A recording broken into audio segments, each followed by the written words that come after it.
What's football culture like in your country and what makes it unique?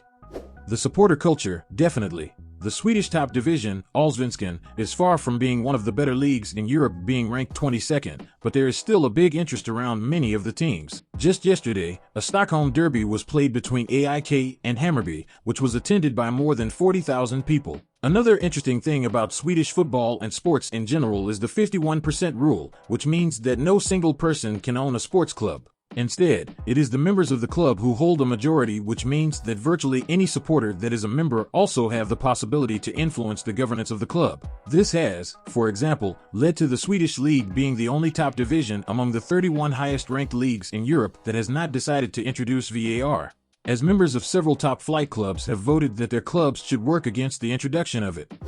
I'm not a fan of football, but as a Poznan citizen, I know that one of Lech Poznan chants is turning back and jumping together when the team scores. The British fans liked it so much when they came over for a game here. They took it and ran with it ever since. They call it doing the Poznan. That's so cool. Must be surreal to see it in person. German here. What is special in Germany is what we call the 50+1 rule. Most of the teams used to be part of what is called an Eingetragene Verein, registered association, which means they were run as not-for-profit organizations. Most of the clubs now turned the professional football part of the club into companies, but the 50+1 states that the majority share has to belong to the Eingetragene Verein. Everybody can become a member in that, and once a year there is a big meeting where the members can speak their mind. They can also vote, for example, for the president of the Eingetragene Verein, who usually is a board member in the company. Also, the 50+1 obviously means that it isn't possible for a rich person to buy the club and do whatever with it. Most stadiums have a standing area where the loudest fans are. They chant the entire game, and sometimes they do what is called a choreography before a game. Here are some examples of my favorite club: 1, 2, and 3. Also, here is a video of an American at his first German football game. Just to add, this was at the most high-risk game that there is at my favorite club. The fireworks are forbidden, and in my 20 years as a season ticket holder, this was the only one that came close to being canceled during the game due to fan behavior. He also has other videos at football games. OMG, that video is crazy. Thank you for sharing. So are most fans members of the Eingetragene Verein? Not all. I don't know if the majority is, but there are clubs with a lot of members. Schalke has about 160,000, for example. Though I guess most of the people are members to show support for their club and for the perks that come with it, not so they can vote for stuff. Scotland is football daft. We've got two mega clubs from Glasgow and Celtic and Rangers who have a unique culture themselves. Celtic formed from the Catholic Irish immigrant population of the late 19th century and became very successful. Rangers were the establishment club of the native Protestant population. They are both tremendously successful, and we argue with each other over who is the most successful. We also annoy every other team in the league with our constant bickering. Other towns and cities have good-sized clubs, but none come close to the size of either of these two. Our glory years of producing world-class footballers in Scotland has passed. Between the mid-60s and late 70s, we had the right mix of talent, aggression, and athleticism that has now passed. We favor aggressive football play when the game is won more now by technical ability and disciplined tactics. Things are in the rise to an extent with us now producing players good enough to play at top European teams, but there's not many of them and there's no one truly world-class. The glory of football is not just in who you want to win, it's as much about who you hate and want to lose. That's a lived experience though. No idea how people can get into football and then suddenly proclaim that they hate a rival team. It's not just about them getting beat, it's seeing their fans suffer at work the next day. It's going up to your brother-in-law and cheering in face that his team is shite and he is as well by proxy. To know how fans from other countries can watch the football without that aspect of it. Not Scottish, but I absolutely know what you're talking about. This is absolutely a thing here too. They only have one European trophy each, so, of course, they're fighting it out for second place. For the UK, I think the most unique thing about its football culture is the huge number of well-supported clubs there are in the country. The Premier League gets a lot of attention, but there's loads more outside of that. England and Scotland have 4 leagues of professional teams, while Wales and NI each have their own leagues as well. In England in particular, these lower leagues are of a good quality. In many other countries, the second division has a big drop in quality and support, and after that it's often down to semi-professional. The Championship, England's second level, would make for a decent top-level division in many other countries, and there's professional teams right down to the 5th level. Once you hit the amateur level, the number of teams is huge. Every town and village will have a team, often several. There can't be many parts of the country where you are not within a short drive of a football stadium of some kind, even if it is at a low level. To drive that home, two League One clubs, Plymouth Argyle and Bolton Wanderers, brought 38,000 to 36,000 supporters, respectively, to Wembley for a trophy match. Shame the Argyle players didn't turn up. A few years ago, I went to the FA Trophy final at Wembley, and the total attendance was about 31,000. For those not familiar, it's a cup competition for teams in the English 5th level and below. Football is the largest, most popular sports in the country.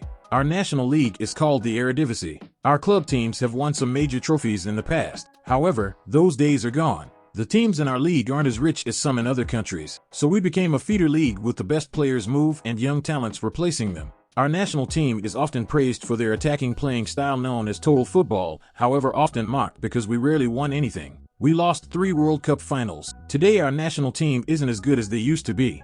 Although the Eredivisie isn't as appealing as the English, Spanish, or German leagues, it's still the most popular here in the Netherlands. Every major city has their own club and has a large local support. But this isn't unique to only the Netherlands. An interesting feature of Dutch football are the amateur teams. Even the smallest villages have their own football team, so there is an extensive network of amateur teams. A lot of kids grow up playing for the local team. There is a whole culture of vriendenteams, teams which play a match at Saturday or Sunday afternoon, followed by the derde helft third half, having a drink. The above is all true, and there are a lot of people who derive meaning from football in a positive way, which should be stated before I say the next thing. Dutch football fan culture is also known for heavy rivalry, and that includes hooliganism. We've built a reputation for destroying things whether our team won or lost. Dutch football hooligans are also known for their homophobia and racism. It's a few bad apples for sure, but enough for a reputation. Very low scale. It is unique because we are basketball country. It's always amazed me that the Baltics have some of the best basketball players. They really do, especially Lithuanians. We beat them once in a European Championship in the quarterfinals, and we celebrated like we won the cup.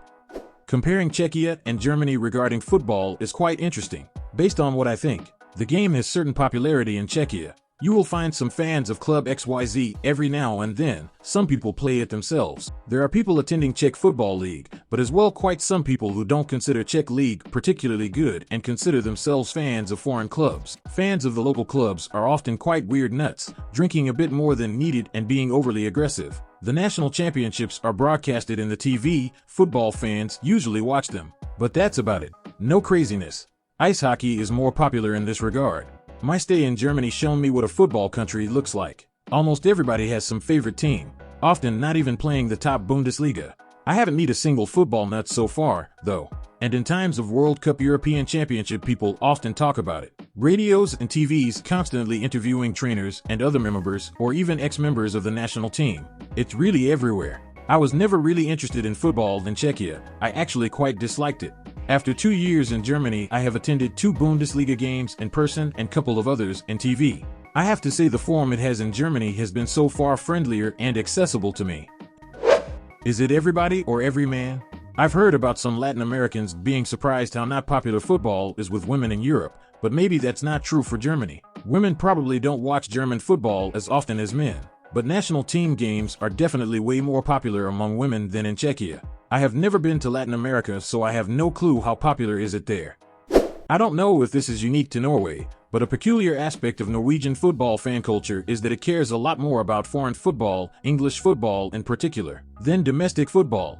Even growing up in Bergen, a city whose home team SK brand is stereotyped as having the most serious ride-or-die loyal supporters in the country. Most of the die-hard football fans I've met in my life have first and foremost been fans of English teams like Arsenal, Liverpool, Manchester United, Chelsea, Everton, Aston Villa, Leeds, etc., with brand being firmly in the second tier of their personal hierarchy of support. My dad has supported Derby County FC since the 70s and hasn't really cared about brand since the mid-80s. Wow, that's interesting. I'm from a tiny country in Latin America called El Salvador. Our league is utter crap. It's as awful as probably gets. Yet it's still extremely well followed. I mean, everyone here likes either Barcelona or Real Madrid, but at the end of the day, they support their local club first and foremost. Thank you for watching. In the comments below the video you can share what unique football culture is in your country.